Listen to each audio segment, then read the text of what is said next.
पिछले समय में 28 सितंबर को कॉन्स्टिट्यूशन क्लब में तीसरा मोर्चा गठित करने के बारे में मीटिंग बुलाई गई थी और उसमें तीसरा मोर्चा गठित करने के लिए 32 पार्टी के लोगों ने सहमति दी थी। अभी जो 1 महीने तक लगातार हम लोगों ने टेलीफोनिक कैंपेन चलाया तो लगभग 77 पार्टियां जो है, जो छोटी छोटी पार्टियां हैं, ये नहीं कह सकते कि बड़ी पार्टियां हैं, छोटी छोटी पार्टियां हैं, मगर ऐसी लगभग 77 पार्टियां हैं। उन्होंने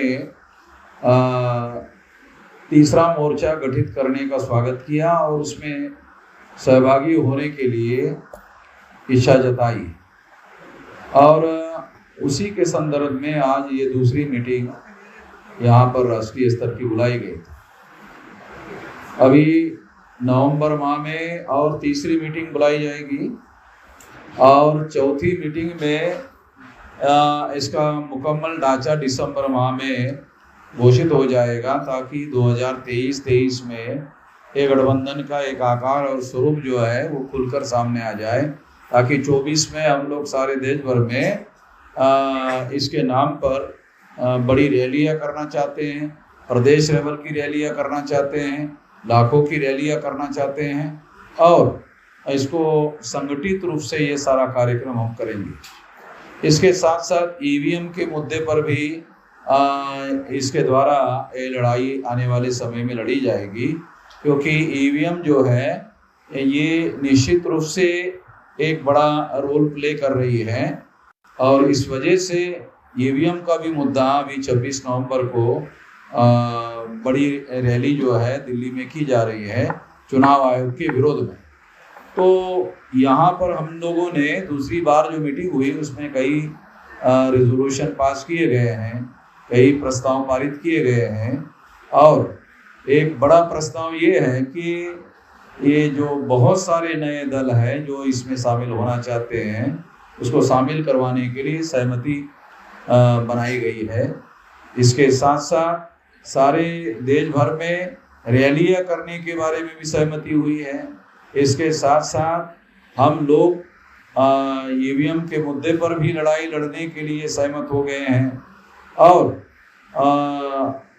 ये ऐसे कुछ महत्वपूर्ण बिंदु हैं जिस पर हमने रेजोल्यूशन पास किया है। इस संबंध में अगर आप लोगों के कोई सवाल है तो आप पूछिए और तमाम हमारे जो राष्ट्रीय स्तर के प्रादेशिक स्तर के जो लोग हैं यहाँ उपस्थित हैं स्टेज पर भी, वो इसका जवाब देंगे। तो एक एक करके आप सवाल पूछ सकते हैं। अभी तक कितनी पार्टियां कितनी आई हैं? अभी तक लिखित रूप से और फिजिकली 77 पार्टी के लोगों की इसमें सहमति है। तीसरा मोर्चा बनाने की आपको जरूरत क्यों पड़ी? क्योंकि जो एनडीए गठबंधन है और यूपीए जो इंडिया गठबंधन है, वो गठबंधन हमारी समस्याएं जो है खासतौर पर एससी एसटी ओबीसी माइनॉरिटी के लोगों की समस्याओं को प्राथमिकता में समाधान करने के लिए तैयार नहीं। एक बात तो ये। दूसरी बात ये है कि संविधान में हम जिन लोगों की बात करते हैं उन लोगों को भी अगर इकट्ठा किया जाए तो उनकी संख्या 85% है। अगर उनकी 85% संख्या है तो हम लोग कितने देर तक पिछलग्गू बने रहे, चाहे एनडीए के रहे चाहे इंडिया के रहे, कि हम लोग किस पिछलग्गू ही बने रहे? क्या हमारे लोग जो है पहल करके क्या नेतृत्व करने लायक नहीं है देश का सरकार चलाने के लिए? ये एक सोच सेंटर में, ये सोच, इस सोच को आधार बनाकर ये प्रयास किया जा रहा है।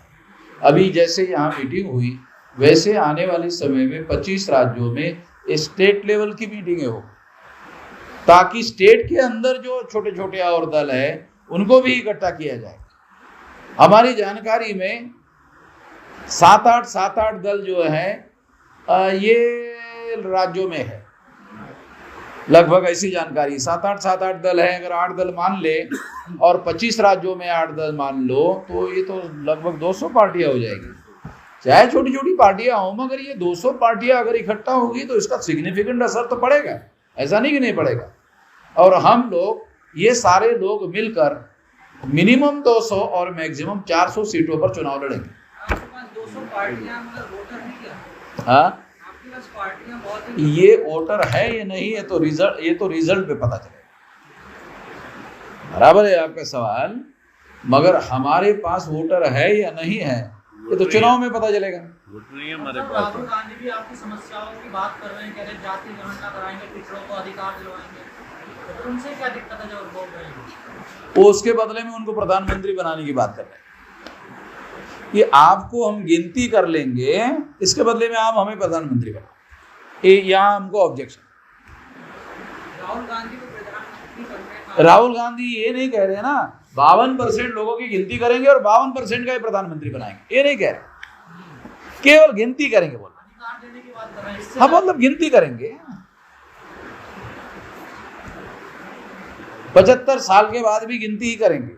राहुल गांधी पर विश्वास नहीं है आपको? हाँ, राहुल गांधी अब राहुल गांधी पे विश्वास रखना ना रखना ये बहुत बड़ा इशू है, नहीं है नेशनल इशू नहीं है।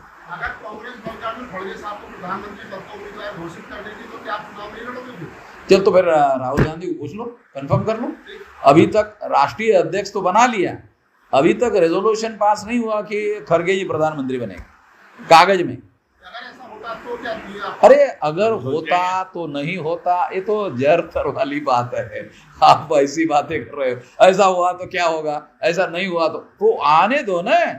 खड़गे साहब के अध्यक्ष होने से कागज में रेजोल्यूशन पास नहीं हो रहा है, बनाने के तो छोड़ दो, अरे कागज में रेजोल्यूशन पास नहीं हो रहा है कि खड़गे साहब को राष्ट्रीय अध्यक्ष बनाएंगे, जो राष्ट्रीय अध्यक्ष होगा वही देश का प्रधानमंत्री होगा, इतना भी रेजोल्यूशन पास नहीं कर रहे। 52% में मोदी जी के आते हैं, तो पिछड़े हैं। हाँ मोदी जी पिछड़े हैं। हाँ, तो 10 साल का कोटा पूरा नहीं हुआ है, 10 साल का कोटा पूरा नहीं हुआ, दूसरे लोगों का मौका नहीं है। क्या सर इसका भविष्य? हाँ? आपने कहा कि बिहार के मुख्यमंत्री के साथ आपकी मीटिंग हुई, तो क्या वो भी आ रहे हैं? वो तो व्यापक गठबंधन करने के दिशा में वो ये सोचते हैं कि हम लोग सारे लोग मिलकर चुनाव लड़ें, वो तो स्वाभाविक है। देखो, जितने ज्यादा से ज्यादा ये जो छोटे छोटे दलों का हम लोग प्रयास तीसरा मोर्चा कर रहे, वो कोशिश कर रहे कि तीसरे मोर्चे के लोग भी साथ में आए। अखिलेश यादव नाराज हो गए गठबंधन से, क्या उनसे बात हुई? इंडिया गठबंधन से नाराज चल रहे हैं तो वो कांग्रेस से नाराज है। नहीं है इंडिया गठबंधन में। हाँ, अभी तो अनाउंस नहीं किया उन्होंने बाहर जाएंगे, क्योंकि बाहर जाएंगे उनका भी बेड़ा गर्क हो जाएगा। उनको मालूम है बाहर जाने से कोई फायदा नहीं है। और झगड़ा चल रहा है मध्य प्रदेश में, यूपी में बाहर क्यों जाएंगे? अरे राजनीति में यूपी में बाहर क्यों जाएंगे? चंद्रशेखर रावत की बातचीत चल रही है आपको? राम रावण की लड़ाई काहे के लिए खड़ी कर रहे हो खामखा? जैसा उनकी राजनीतिक पार्टी है, बड़े नेता हैं, वो भी दलित पिछड़ों की बात कर रहे हैं। हाँ, तो नागपुर में तो उन लोगों के साथ वार्ता हो गई है। आपने सोशल मीडिया में खबर नहीं पड़ी? हाँ, ये जो राष्ट्रीय युवा प्रेसिडेंट है, बात हुई कि नहीं? चंद्रशेखर के साथ बाकायदा 3 घंटा बात हुई और वो राजी हो गए। आपको खबर नहीं है? अरे सोशल मीडिया में वायरल हो गया। सर ये तो 4 राज्यों में 5 राज्यों में चुनाव है, इनमें राष्ट्रीय परिवर्तन मोर्चा ने क्या भूमिका रही? नहीं, इसमें राष्ट्रीय परिवर्तन मोर्चा ने संगठित रूप से कोई स्टैंड नहीं लिया है। संगठित रूप से लोकसभा चुनाव, अभी स्टेट में जो चुनाव हो रहा है, अगर इससे संबंधित पार्टियां कोई चुनाव लड़ रही है तो उन लोगों को हम कहेंगे आप स्टेट लेवल पर, जो राष्ट्रीय स्तर पर परिवर्तन मोर्चा में आप सहभागी है, आप मिलकर लड़िए। जैसे अभी इन्होंने हरियाणा का रेफरेंस दिया और एक साथी ने राजस्थान का राम कुमार चावला जी ने और मध्य प्रदेश का दिया, तो वहाँ हम लोगों ने उनको अनाउंस कर दिया, यहाँ ठीक है। अभी एक साथी ने कहा कि 3 लोग जो साथी चुनाव लड़ेंगे तो राष्ट्रीय परिवर्तन मोर्चा के जो लोग वहाँ हैं वो उनका समर्थन करेंगे। आपके बैनर पर माइनॉरिटी लिखा हुआ है, क्या हाँ? आपके बैनर पर माइनॉरिटी लिखा हुआ है? हाँ, माइनॉरिटी आपकी जो है गठबंधन में माइनॉरिटी पार्टी ने कोई हाँ, माइनॉरिटी की पार्टी के 2 पार्टी के लोग यानी अनाउंस करके गए। 2 पार्टी के लोग जो है बैठे हैं। हाँ। बैठे भी है। दो राष्ट्रीय स्तर की पार्टियां हैं मुस्लिम लोगों की। सर बसपा से कोई बातचीत हुई आपकी? हाँ, बसपा से नहीं, बहन जी ने अनाउंस कर दिया कि वो अकेले लड़ेगी। बातचीत करने का भी तो कोई आधार होता है ना। अगर मान लो को पार्टी का प्रेसिडेंट घोषित कर दे कि हम लोग मिलजुल कर भी चुनाव लड़ने के बारे में सोच रहे हैं, तो फिर तो आदमी भेजा जा सकता है। राजनीति में सब संभव है ना सर? हाँ, संभव है, मगर ऐसा संकेत भी तो हो। संकेत भी नहीं है। संकेत होते हैं ना, अकेले लड़ेंगे। बहुत बार कैसे होता है, पॉलिटिकल पार्टी के नेता अकेले लड़ेंगे ऐसा कहते हैं, तो पत्रकार लोग आप पूछते हो कि कोई आएगा तो क्या आप विचार करेंगे? तो कहा हाँ विचार करेंगे। जैसे बहन जी का कोई प्रस्ताव आता है, हम भी विचार करेंगे। सर बैनर तो आपने लिखा माइनॉरिटी। हाँ? मैसेज बातचीत हुई है? हाँ, मैसेज मैसेज आया, हम लोग तैयार है। मैसेज आया। अभी हैदराबाद से तो आया, मैं कल से। यूपी में भी गठबंधन हुआ था, उनसे आपका टूट गया था कुछ दिनों में। हाँ, यूपी इलेक्शन में भी ओवैसी के साथ गठबंधन हुआ था, कुछ दिनों में भी टूट गया। और 2-3 दिन में ही, ज़्यादा नहीं चला। वो मतलब पैसे वाला लेन देन वाला जो मामला है, वो तो फिर दूसरी पार्टी के लोग पैसे के लेन देन टिकटों को बेच करके, अगर मान लो टिकट बेच करके अगर पैसे इकट्ठा करने की बातें हैं, अगर यहाँ भी ऐसे ही चलती रहे तो फिर नया प्रपोजल या नया प्रस्ताव लेकर के काम करने की जरूरत क्या है? अगर वही पुराना ढर्रा चलाता रहे तो फिर क्या मतलब है? हम इधर टिकटों को बेचने के एजेंडे में काम नहीं करें। सर जो समाज की लड़ाई लड़ने वाला कमजोर आदमी है तो उसको मजबूती देंगे गठबंधन से। सर इतने बड़े अलायंस है, गठबंधन है देश में, उनका मुकाबला कैसे करोगे आप लोग? उनके पास संसाधन है, सब कुछ है, मीडिया भी आप कहते हैं उनके पास है, कैसे आप मुकाबला करेंगे? संसाधनों वाले लोग ही चुनाव लड़ेंगे। इस समाज में हम लोग संसाधनों वालों को चुनाव लड़वा रहे हैं। ऐसा नहीं है कि हमारे पास संसाधनों वाले लोग नहीं। हमारे पास भी 50 लाख और 1 करोड़ रुपया खर्चा करने वाले लोग हैं। ज्यादा हुआ क्या? इसलिए बोल रहा है, इतने हैं। सिर्फ 2024 में मंदिर बनकर तैयार हो जाएगा तो वोट मांगे जाएंगे बड़े पैमाने पर। क्या बोल रहे हैं? मंदिर बन जाएगा 2024 में तो वोट मांगे जाएंगे बड़े पैमाने पर। मंदिर के नाम पर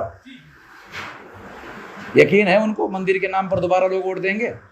बजरंग बली के नाम पर हाँ। कर्नाटका तो बन गया। 22 तारीख डेट अनाउंस करती है ब्रांड। मेरा क्या कहना है कि क्या आरएसएस भाजपा को यकीन है कि दोबारा मंदिर के नाम पर वोट मिलेगा? है यकीन उनको? वो ऐसे यकीन की बात नहीं कर रहे हैं कि मंदिर बनाने के नाम पर वोट मिलने वाला है। अगर ऐसा होता तो महिलाओं का आरक्षण का मुद्दा क्यों उठाते हैं? केवल मंदिर का ही मामला खड़ा करते। यकीन नहीं है उनको कि मंदिर के ही नाम पर वोट मिलेगा।